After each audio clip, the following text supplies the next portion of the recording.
Hello,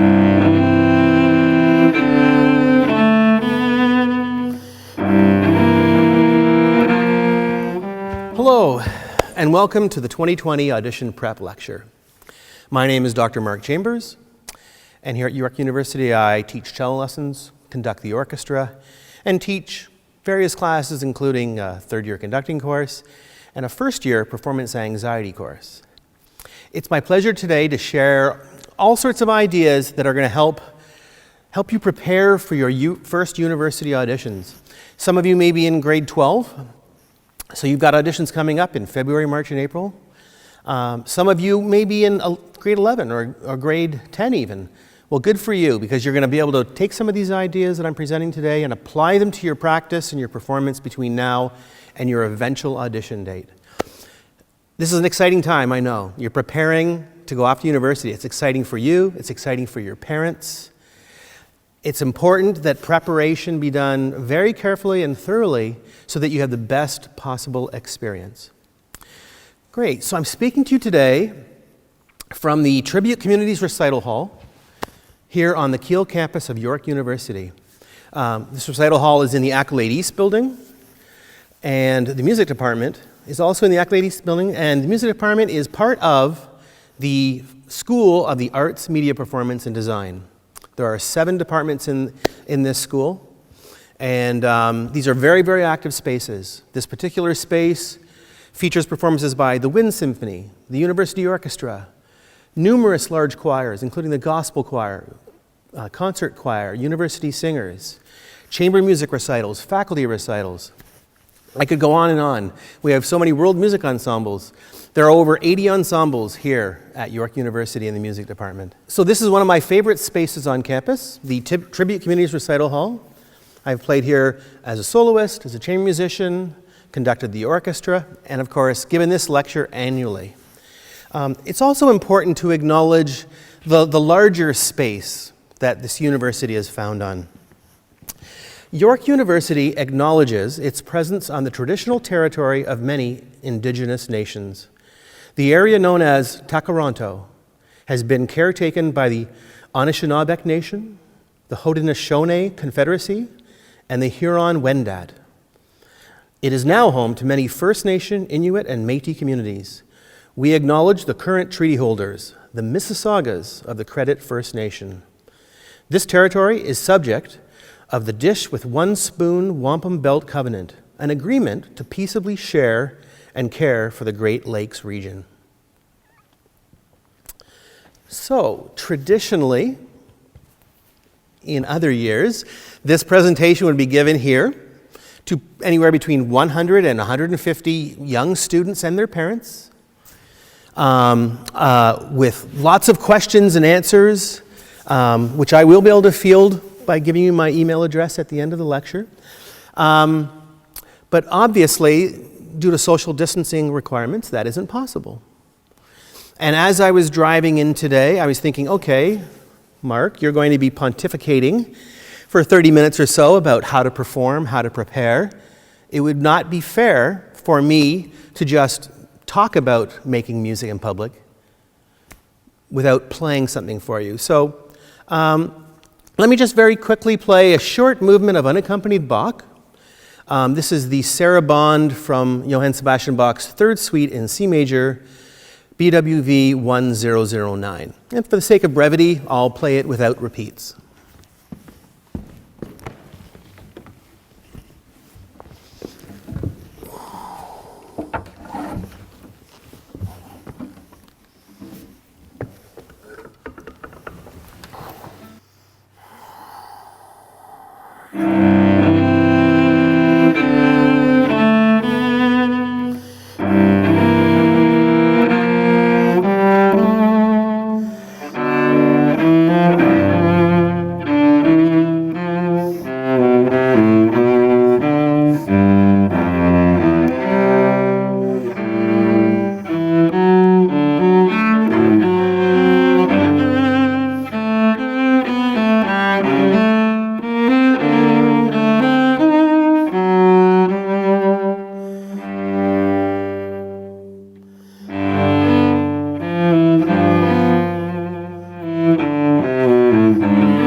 sort of a brief benediction of the space due to the lack of humanity in front of me, but just an offering.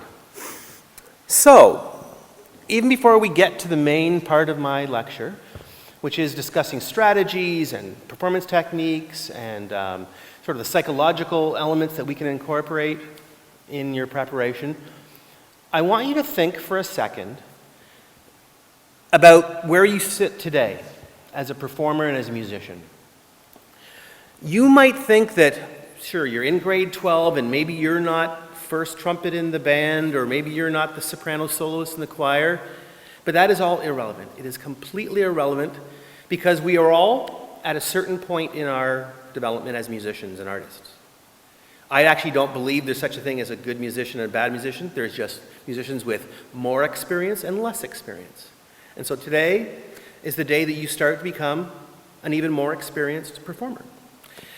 On top of that, you actually already, even though I don't know you, you already have accumulated a huge amount of knowledge. Think about the following. Since perhaps grade 3 or 4 or 5, you've been in music classes in elementary school.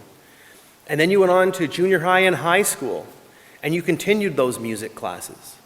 This was part of your knowledge base. In the school ensemble setting, you performed, whether it's perhaps right at the winter break or in the spring. This was all experience. Don't forget about what's happened in the past. Perhaps you're taking private lessons on your instrument. Maybe even more than one instrument. Maybe guitar and violin. This is part of your knowledge base. When you were playing in ensembles at school, you probably got thrown on buses and you went off to the Kiwanis Festival and various other music festivals to participate. Very exciting. And it's easy just to kind of dismiss that as, oh, well, our ensemble came in third. It doesn't matter. You went on stage, you focused, you delivered your notes. It was a success. Yes? Maybe during the course of your studies in the past, you went off to a music camp, a fantastic experience. Perhaps you even played or sang in a local church or temple, or you went to a senior's home, maybe some community event, but you got up and you performed. Let's not forget about all those Sunday afternoons and evenings when you had to perform for your doting family, for the grandparents that came over. When someone would say, oh, Johnny wants to play his drum set for you. Yeah? This counts too. Maybe you performed for friends. I used to perform for all my friends in high school, and actually, once I realized I wanted to be a performer, I would actually play for the people that weren't so friendly, because I knew they would make me a little bit nervous, and I would have to learn how to deal with that extra bit of excitement. And sometimes they became my friends just because of that. I often played on the street. Perhaps you've played on the street. Yeah? And some of you perhaps have had gigs. You've actually been hired to go to play in a musical or play at a restaurant. Maybe you weren't paid. You're invited to play at a function, but you were a volunteer. That's all very, very beneficial. My point is, you are a performer. Take pride in everything you've done. This next step that you're about to undertake, these first university auditions, is just another performance. And there will be countless more in the future. So the night before you go to your first university audition, think about all those things and realize it doesn't matter where you sit or stand in your choir or band or orchestra. You are a performer and you have something to offer. The important part of reminding yourself about all of these different activities you've done is that they were done, and now is not the time to judge them, but just to acknowledge them as an achievement. Okay? I do mean that sincerely. It's amazing how often even not coming in first in some kind of competition can actually be more beneficial, because we often learn from where we maybe perhaps lost our concentration, etc. Now let's launch into the part 1 of this lecture. And we have to embrace a truth about university auditions. They're a very special kind of event, a university audition. And I'll say it plainly. Auditions aren't fun. This is not the same as any other performance you've ever done. And if we just go through all the reasons why it's not going to be fun, and we're aware of those things before they happen, then it's not such a shock, okay? These were shocking events for me when I did my first auditions, and I auditioned for 3 universities, and it was shocking the different approaches that were taken at each school. So first of all, at a university audition, there is not an applauding audience. There's no sort of instant validation of your performance. Typically, in a university audition, the professor is listening to you. There could be 1, 2, maybe 3 professors listening to you. That's it. And so it feels very weird. You won't have had an experience like that before. But think about that. You're going to walk into some kind of space, and there's going to be 2, hopefully smiling individuals welcoming you into the room. But that's going to be it. And very rarely, incredibly rarely, do people applaud at the end of an audition. So the second point is that you've prepared a certain number of pieces. For example, at York University, you have to play 2 contrasting pieces. But due to time, or because the jurors are such experts at evaluating your skill level, you may get interrupted during the performance. And that's a little shocking. You shouldn't take that personally. This is just what happens. They may have already decided, oh, wow, she's fantastic. Let's give her a scholarship. We need this student here. Let's go on to the next piece she has listed. Obviously, that's not fun to have a piece interrupted, but this is not a performance in the traditional sense. This is a university audition. Another possibility during the audition is that a piece that you wanted to play, it maybe has 2 or 3 parts to it, will get interrupted. And so the piece itself will be incomplete, even though you and the jury knows that the composer really conceives of this piece, maybe this 3-movement sonata, as a complete work, a unified work. That's very typical of classical and romantic pieces. Maybe even you're singing a very short song cycle, but they interrupt it. You don't get to complete the entire series, especially when you've practiced it for months and months and months. That's a bit shocking, okay? So get that in your mind. This could happen, yeah? Also, you may finish your performance, and the jurors, because they're teachers and they can't help themselves, they may actually start making suggestions. So don't take that personally. Just accept everything they say with, oh, thank you, that's very interesting. It doesn't mean you ever have to do it at another performance, at another audition. Maybe share the concepts with your teacher. But teachers at universities really like to share. And the professor also might be wanting to show you what they would develop in you as a performer. But don't be surprised when all of a sudden they say, yeah, your tempo was a little slow. Could you try that again a little faster? Don't take it personally. It doesn't mean that they're not going to accept you. It just means they want to try something different with you and see how quickly you can respond. Good. Another very peculiar thing, and this is true especially when you go to 2, 3, or even 4 different locations to audition, is that the performance venue you end up in is going to be very different than what you expect. You could be performing in some kind of irregular space, like a classroom, or maybe the professor's studio. It's very unlikely that you won't be on a beautiful stage like this, just because space is at a premium when those auditions are going on. I mean, we'll hear, like 500, 550 individual auditions during the course of the February, March, and April time period. So not everyone can perform on this gorgeous stage. Often we do have a grand piano on stage for pianists because that's different. That instrument kind of requires one of our best instruments. But you're going to have to perform in a space you're not familiar with. And all I can recommend is when you walk into that space and the niceties have gotten over, you said hello and you've told the jury that, the drive was wonderful, and it could be a blizzard outside. You say, it was perfect, You're going to be the height of optimism when you show up at your audition, even if you got a flat tire. You're going to get set up quickly, and I would if I was an instrumentalist, I would immediately say, oh, do you mind if I just warm up my axe? Do you mind if I warm up my fingers? And by playing just a little bit, you can get used to the acoustic of the space. You can hear your instrument. And that's going to help you feel settled when you play that first note of your Bach saraband or whatever you're playing. If you're a singer, you might ask something like, do you mind if I do just a short little vocal warm-up? And whip through that quickly. And again, you're doing it under the pretense of warming up your instrument, your voice, but you're actually checking out this space, this irregular space. When I auditioned at the University of Western Ontario, it was in the cello instructor's studio, and he had a soloist's performing stage in his office. It's typically a stage that's about this deep and it's quite wide, as if he was going to be playing a concerto with an orchestra. And he made me sit on that stand. It was the weirdest experience that I ever had. I think that threw me off more than the sight reading did, which I actually knew at the time. So, like I said, anything can happen in these very irregular performance spaces. Another reason why this isn't always the most fun activity.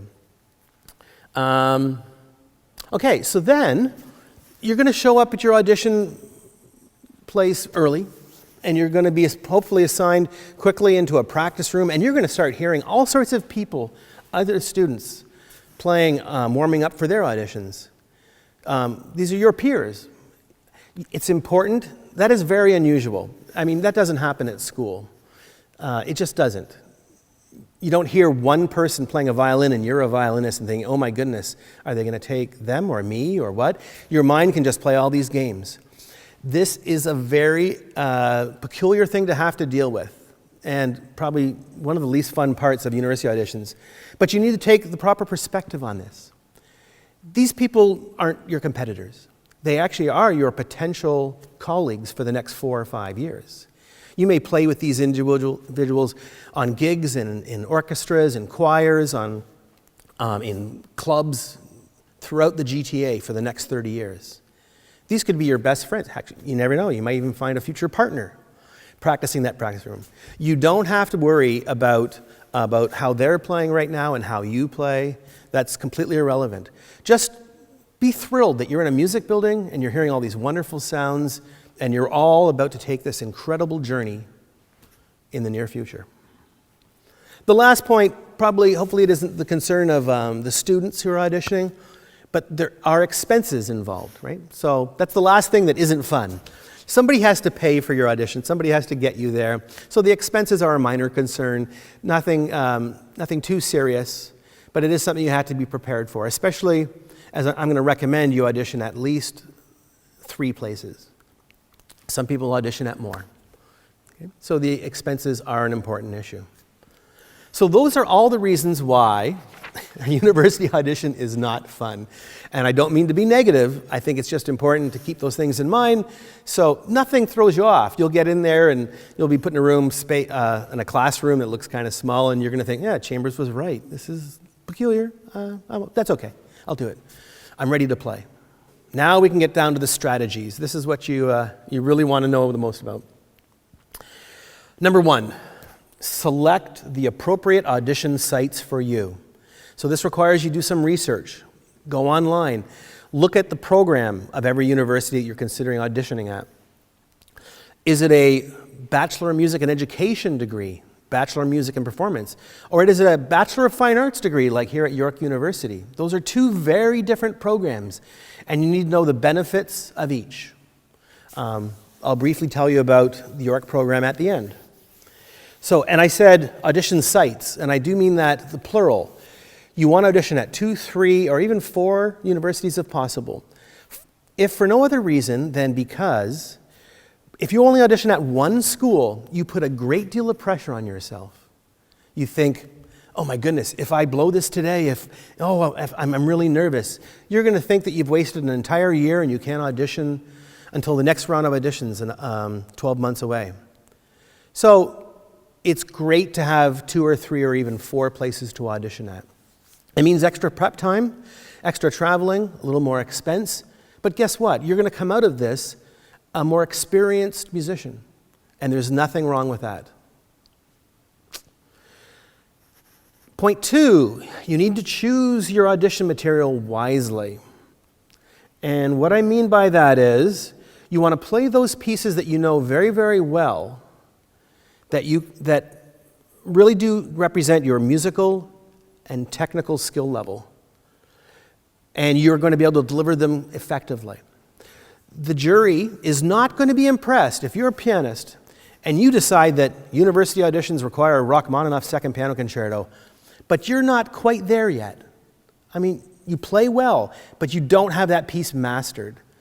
They don't want to hear you, struggle with it. That doesn't help them make their decision about your potential.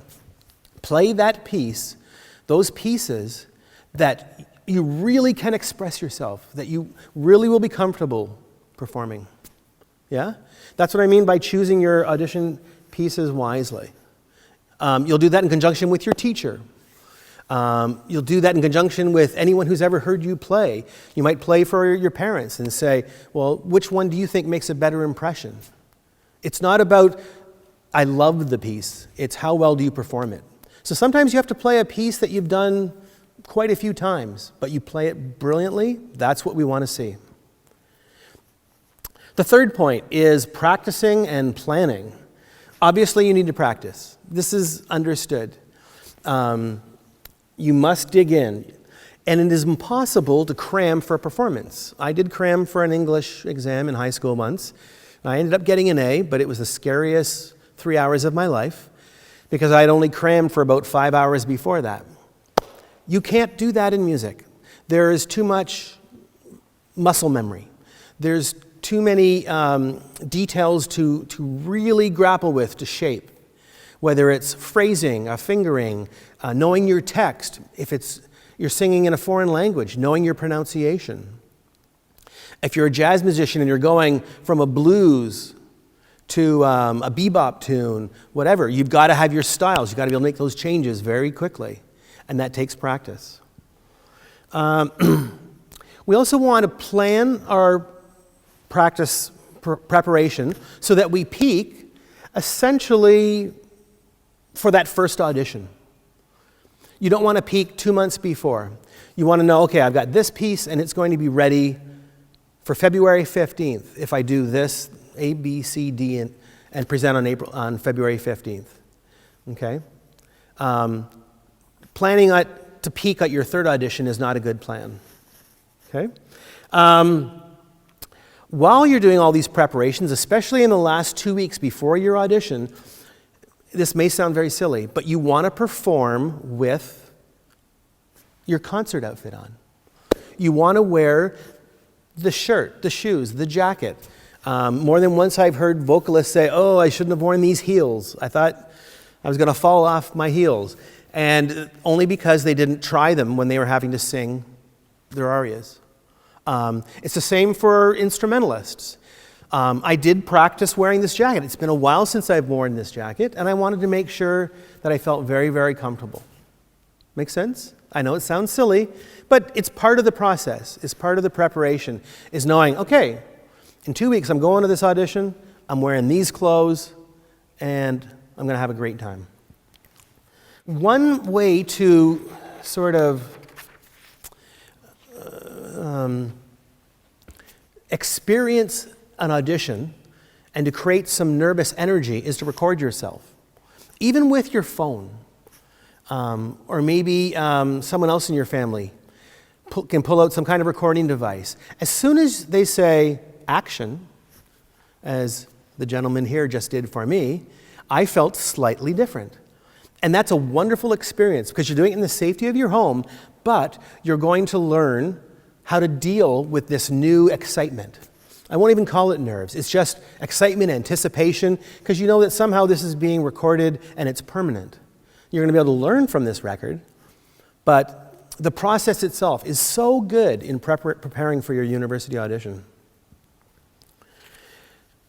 So, now I really want to stress some concepts that will help you feel as comfortable as possible when you do your university auditions. And I'm doing this for you. I wish someone had been able to help me. I was terrified when I did my first 3 university auditions way back in 1980. Oh my goodness. It was just surprising. It's amazing I didn't drop my bow.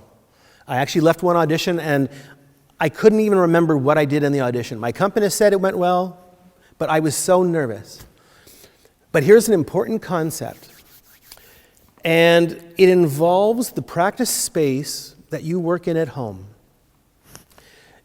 You got to admit, when you practice at home, you're not nervous, right?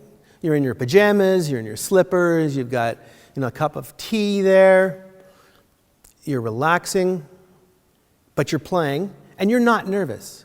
This is the same feeling we want to take with us to our audition.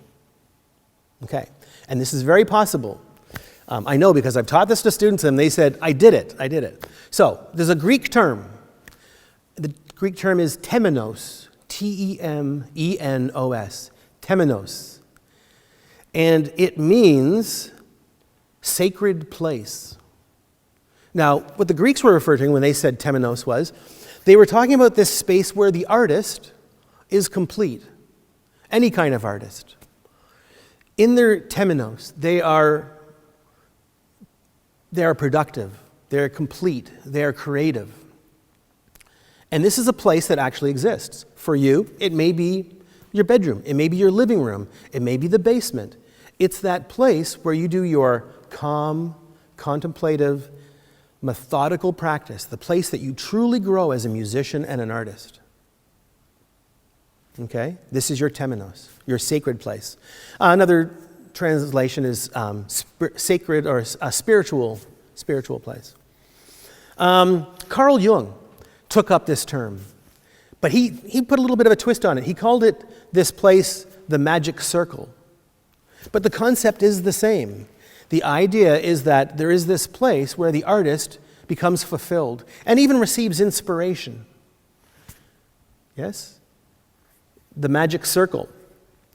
So again, just remind yourself this place exists for you. And it's a space that's, you can imagine as big as you want. It can just be, 6 feet is a common number we talk about these days. 6 feet around you. And if you vividly imagine this magic circle, this temenos, you can actually take that with you into every single audition. I know it sounds a little flaky, but it is an interesting concept. You may have noticed that before I played my Sarabande by Bach, I did this thing with my arms. It may have looked like, oh, the old man is stretching. Oh, isn't that sad? He's old and that's to stretch. I was imagining my practice space at my home for one split second, and my shoulders dropped, I took a deep breath, and then I began to play for you. So this is what you do. You can imagine this space the second you get into your audition. You sit down, or you're standing by the piano if you're going to sing. You're sitting at your drum set, or you're standing behind the jazz bass, whatever you're doing. And the first thing you do, as soon as there's a silence between you and the jury, that's when you imagine this space. And you're going to transport yourself into a place where you can truly share. You can make a gift of your music that day to the jury. And I guarantee you, it's going to be a better experience for you. They're going to evaluate you much more fairly. And it's a very interesting process. It's important to remember that your body can't tell the difference between what is imagined vividly in your mind and what is real. I know that right now, if I started to think about my Uncle Jimmy's turkey dinner, Thanksgiving turkey dinner, I would start salivating all over this stage. It was such a vivid memory that it will invoke a physical response. And that's partly what the magic circle is about. I want to give you one other additional sort of approach to this idea of visualization. But we're actually going to apply it to the music you're going to perform. When you go to bed at night, you're going to lie down. Hopefully you're not exhausted, because if you lie down and you're exhausted, you will just fall asleep. But lie down and begin a very, very simple yoga exercise where you bring your attention to your toes. And you tell your toes to relax and to be warm and tingly. And once they are warm and tingly, you move up to the soles of your feet and you instruct that part of your body to be warm and tingly. moving to the tops of your feet, your ankles, continuing that repetition. You're going to relax your body. You're relaxing your shins and your calves, your knees, your legs, your hips. You're going to do this process all the way till you get to the top of your head.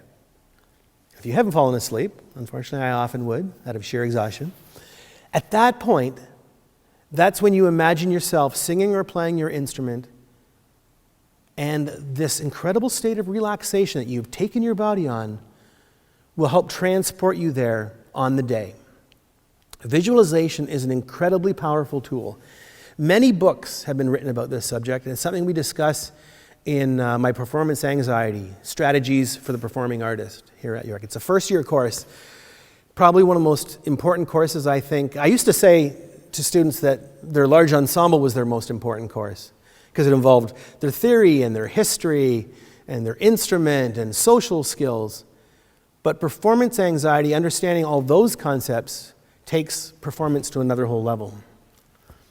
So this kind of visualization can be applied not only to just imagining your magic circle, your temenos, but also to the pieces that you're playing. You can do that same exercise from toes to head, and then actually vividly imagine, truly vividly imagine yourself starting from your very first piece, your very first note, and playing all the way through in this perfectly relaxed state. You're doing it all in your mind, and it's a perfect performance because you're just imagining it. If you even have a memory slip, just start over again. If you start to feel tense, start over again. This is a practice, and the more repetitions you can do, the better. Visualization is a skill technique that many athletes use, whether they're high diving athletes or golfers practicing their swings. I have had two nephews, I still have them, two wonderful nephews, but when they were younger, they competed internationally as synchronized trampoline, I don't know what you call them, jumpers. And they were twins, so it was really fantastic when they were truly synchronized. But the amazing thing was we'd be at a family party in someone's backyard, and the two of them would be standing beside each other, and they'd be doing this. And I finally walked out and said, Thomas, Monroe, what are you guys doing? And they said, oh, we're going through our routine. And I said, you've been doing that for 15 minutes? And they said, yeah, we just did it 15 times, because that was how they could practice their routine without actually having to be on a trampoline. And they were hugely successful. I'm sure they went on those trampolines when they were in Spain or England, and they knew that they had practiced as much as they could and as well as they could, and all they could do now was do their best. In this, we're still preparing for the audition itself. When you identify the schools that you want to go to,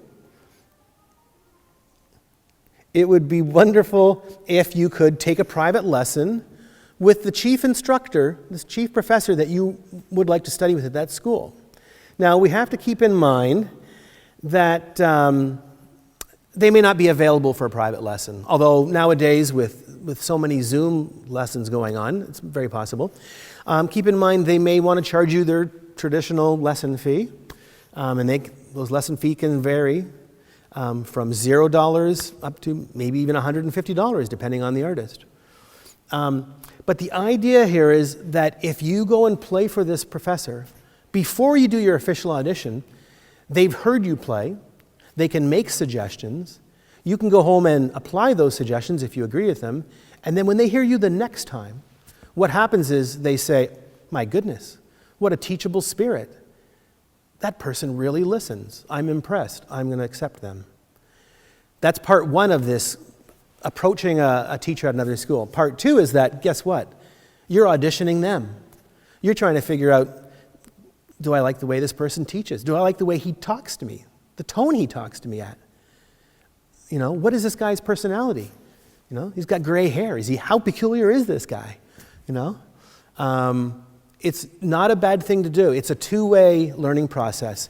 If you can connect with a university professor, I did that for both of my graduate degrees. When I went to the States, it was such an important decision where I did my master's and my doctorate. I decided I got to go and meet these people before I travel all the way here permanently. And it worked out very well because we had established that relationship. Good. Okay, now, those are lots of ideas there. Hopefully you can apply some of them. So now let's talk about you're actually playing.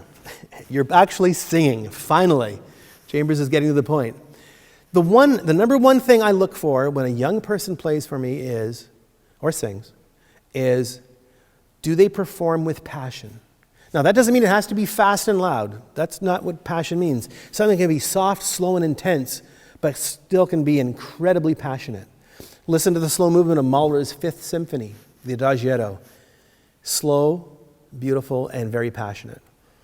By playing passionately, you indirectly minimize the amount of stress that you're throwing your body into, okay? You're taking yourself away from all those scary thoughts like, oh, big shift coming up. Oh, how is that word pronounced? You're just thinking about the passion of the music, the phrase of the music. The interesting thing is that the jury can't tell how you feel on the inside. You don't really know what I'm feeling like inside right now. I could be bored, I could be a little excited, I could be hungry. Anything could be going on inside, but you can't tell. And it's the same when you perform. So don't worry about what you're even thinking. If it doesn't project itself in a bouncy bow or disruption of your airflow, if you're a wind player, it doesn't matter. And the truth is, when even I hear those things as a juror, you know what I do? When I can, I stop the performer. And I actually get them to actually play some long bows, maybe even play the most familiar scale they know. I want them to settle down. I want to show them that I want to hear them play in a relaxed way. So, think about it. You're playing passionately. Remember that music is a linear event. It starts here, and you begin, it's in some kind of meter, probably. 99%, but 9% of all music is in a meter. And it goes here, and here, and here, and here. And if you focus upon this point, and this point, and this point, and this note, and this climax, and this decrescendo, you're not thinking about what didn't work in the past. You're not thinking about the hard parts that are coming up. You're thinking about the moment here, the moment here. This is truly living in the present.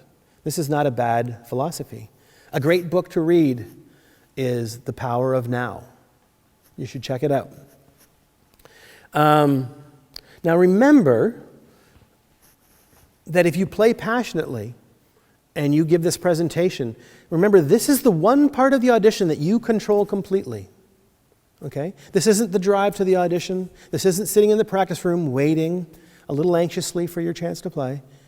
You're singing and you're playing your instrument. This is the important part where you're going to share this gift, okay? But you control it. They don't. They can't do anything to control your playing. Only you can. And all the hard work you've put into this will pay off. Right, the next important point is to exemplify professionalism in your audition. And that sounds serious considering you might be in grade 12 and you're going off to your first university audition. But there are certain things that we want to see, to be honest. It's sort of unspoken elements of the audition. You want to be punctual. We don't want you to be 20 minutes late for your audition. That suggests that maybe you're not taking it seriously. Now, if there are extenuating circumstances, people would understand. But generally, my philosophy is that in music, there's no such thing as showing up on time. You're either early, because you've got to prepare. I mean, I've got to take out my cello, I've got to rosin my bow, I've got to get the Edmund out, I've got to get the strap on there, I've got to set up my music. I can't do that if I'm just on time. The whole thing doesn't work that way. So you're either early or you're late. So that means when you have your audition, and let's say you're coming to York to audition and you actually live in Kingston, you've got to account for the drive, you've got to account for maybe some kind of even car trouble. Allow yourself an extra hour there. You want to have ample practice, warm-up time. There's nothing wrong with that. Believe me, this is a philosophy that pays off in the professional world as well. Very quickly, I'll tell you that once I was conducting a Pops concert at a state park in Kentucky. I was teaching in Kentucky. And I was driving up I-75 nice and early, and I got a flat tire. in the mountains of Kentucky. There was no one around, and I had to change the tire, which I did. I was covered in grease, but I got the tire on, and I got to the gig. I had enough time to clean up, pay the orchestra musicians, put my scores in order, because it's a Pops concert. There was like 23 scores. I never even told anybody that I'd had a flat tire. I told my conducting class the next day, because I wanted them to know this is what you do when you're a professional musician. Okay? The other part of being professional is dressing appropriately. Now, I'm not suggesting that you show up wearing a tuxedo or an evening gown. That's not necessary. But it is important to maybe dress in a way that is slightly more formal, so that you yourself feel like this is a special event. You're not just going to the mall. You're going to an audition. And that's what I did today. I didn't wear a tuxedo. I also didn't show up in my jeans. I knew that if I put on this jacket, I would feel like, okay, I'm giving a performance today. This is going to be fun. But by dressing appropriately, this shows the auditioners that you're serious about this, that you're not taking it lightly. And that's what we want to know. The last point about the actual audition part, the general facet of the audition, is that you need to accept the results of what happens. You've given your performance, and you have to accept that a certain amount of the audition performance is subjective. When a cello student comes to an audition for me and plays for me, and they play Bach, I know how I like to play Bach, but to be honest, there are dozens and dozens of ways of playing Bach. You can play it in a romantic style, a Baroque style. You can play it with lots of slurs or very few slurs. There's so many variations.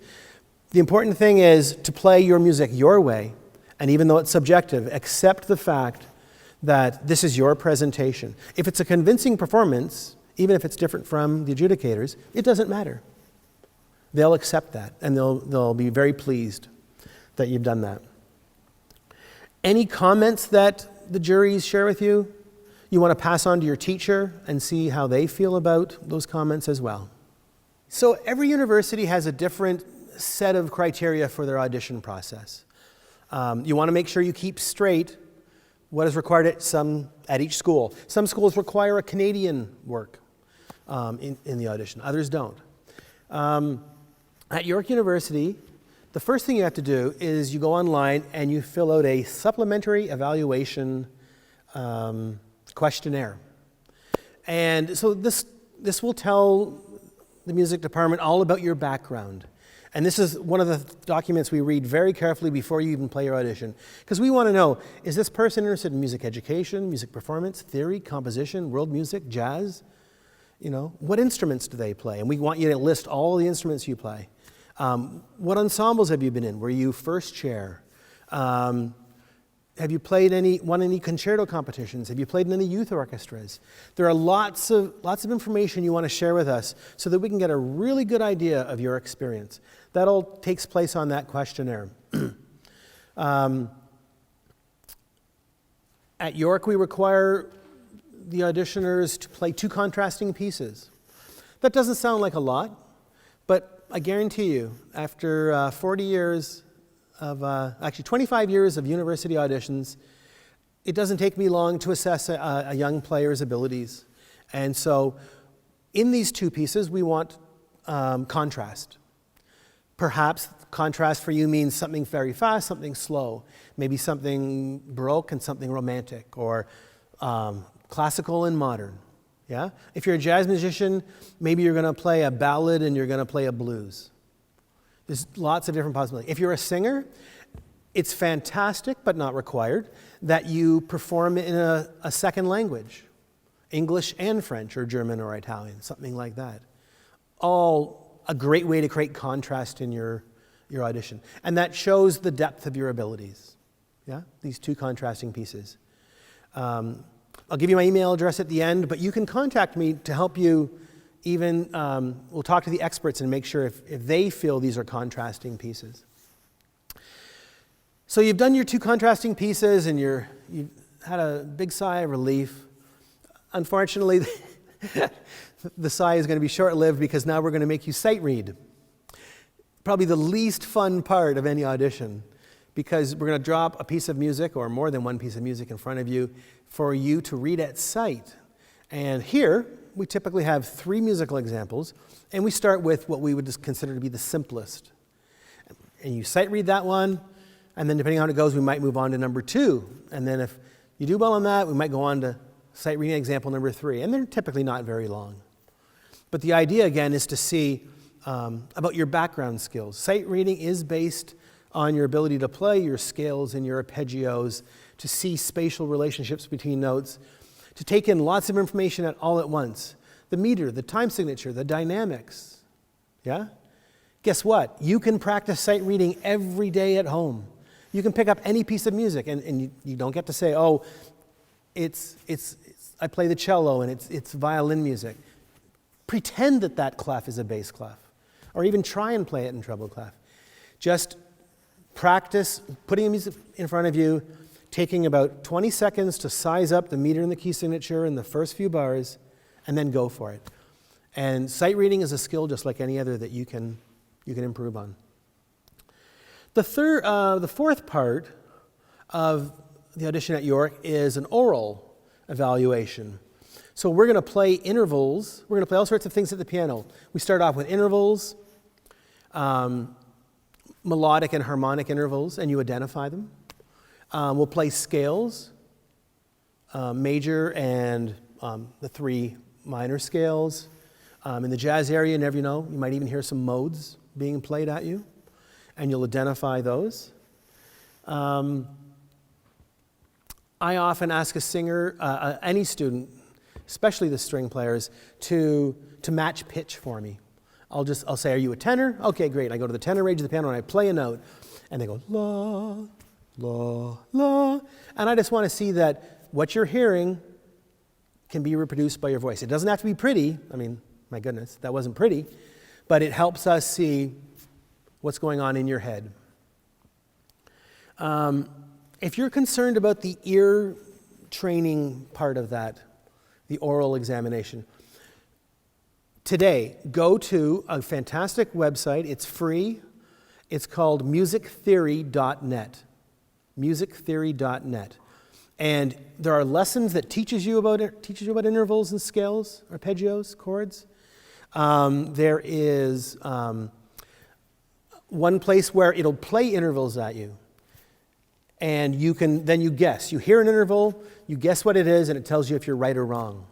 If somebody walks in the room and you don't want them to see your score, that you've got only 2 out of 10, there's a reset button. Hit it fast. No one has to know.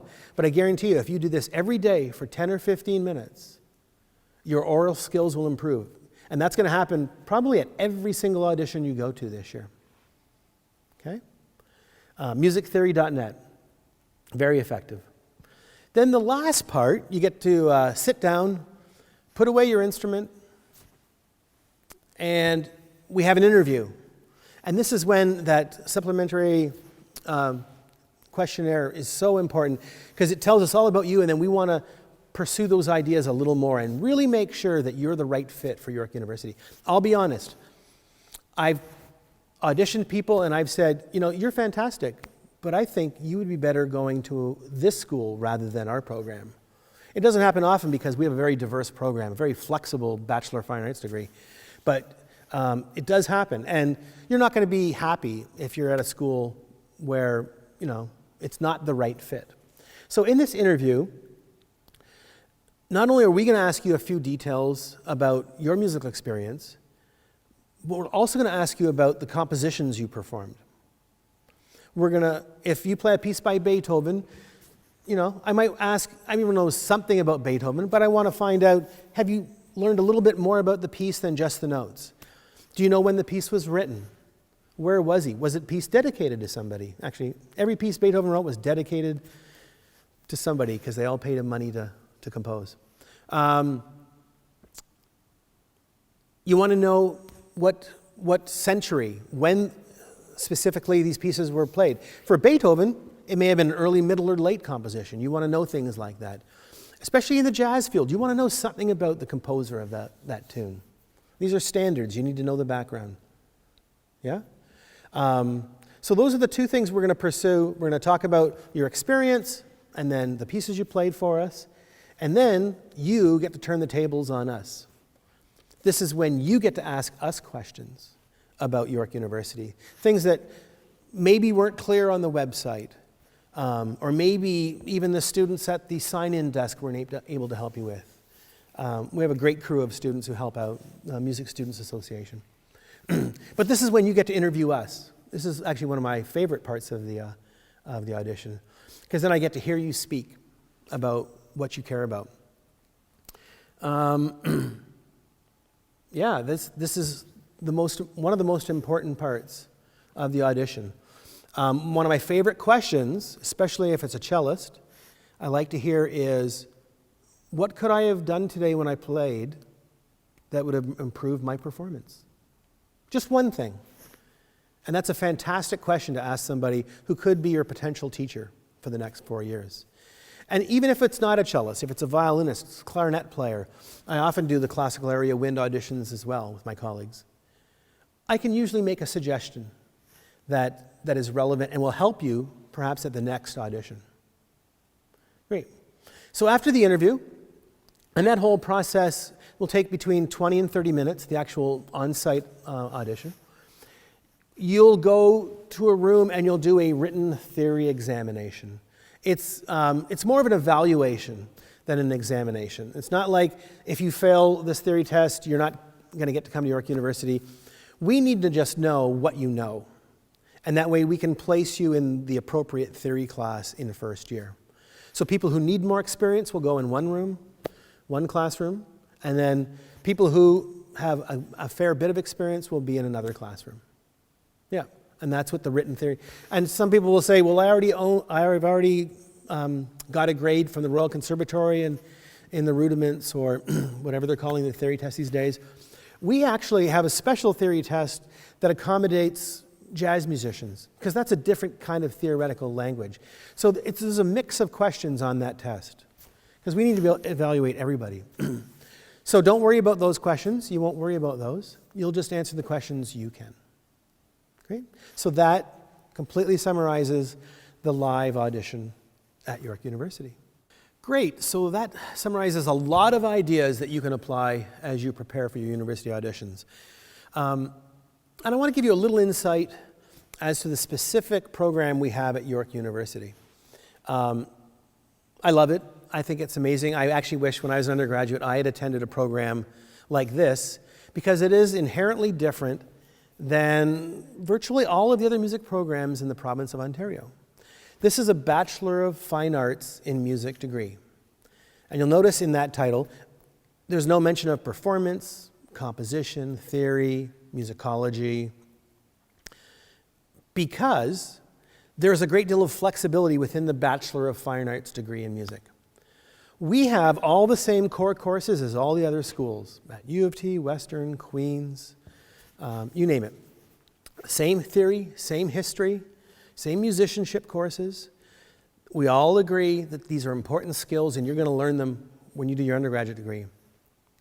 The question is, for example, I did a Bachelor of Music and Performance degree.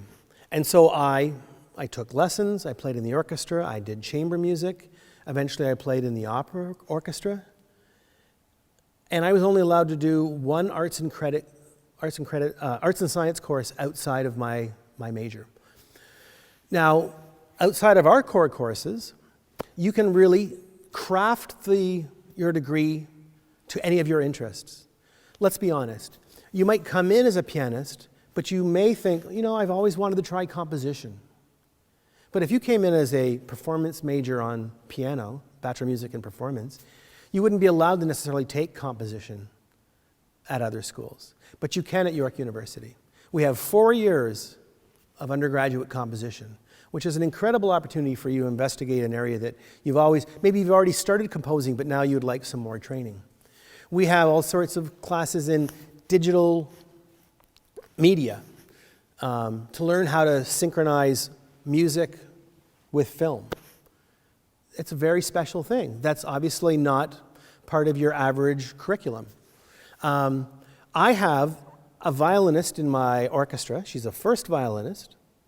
So she obviously plays classical violin, but she's also taking jazz violin lessons with Matt Brubeck, a fantastic jazz cellist, and she's playing violin in the Celtic ensemble. She's playing fiddle. So that's another example. She's a first-year student, and she's completely embracing all of the potentials of this Bachelor of Fine Arts degree. I think it's incredible, just to have those opportunities right from the beginning. We've had some students who've auditioned on classical trumpet, and then they decided to audition for the jazz area in their second year, and they ended up in a jazz workshop. That's what we call the small ensembles, the jazz workshops. We even had a bass player who is in the jazz area, acoustic bass player, but to develop his bow technique, he decided to take classical bass lessons. He ended up just blossoming as a classical bassist.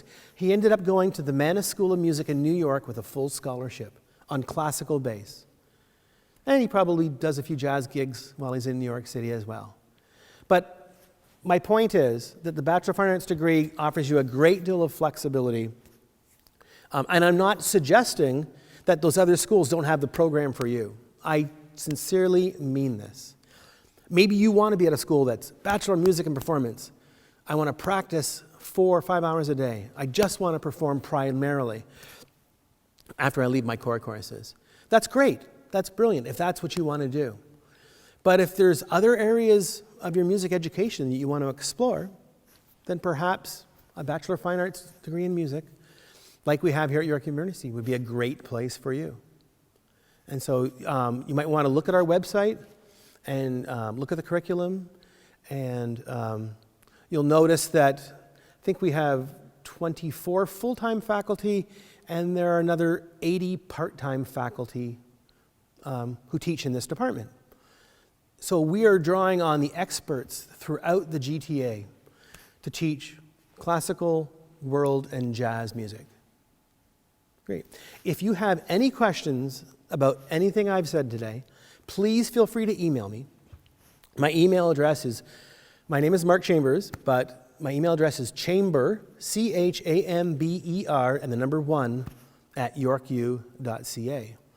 If you have a question about maybe your jazz audition or your vocal audition, let me know, and I'll connect you with the expert on our staff who can answer those questions if I can't. Okay? The important thing right now for you to do in this incredible process, I know this is an exciting time for both you and your parents as you prepare for the 2021 academic year, is to gather as much information and to make your plans and practice very, very carefully. This is going to be an incredible journey, and hopefully I get to meet some of you in person. And if I do, please let me know if you saw this video and if it helped you in any way. Great. Thank you very much.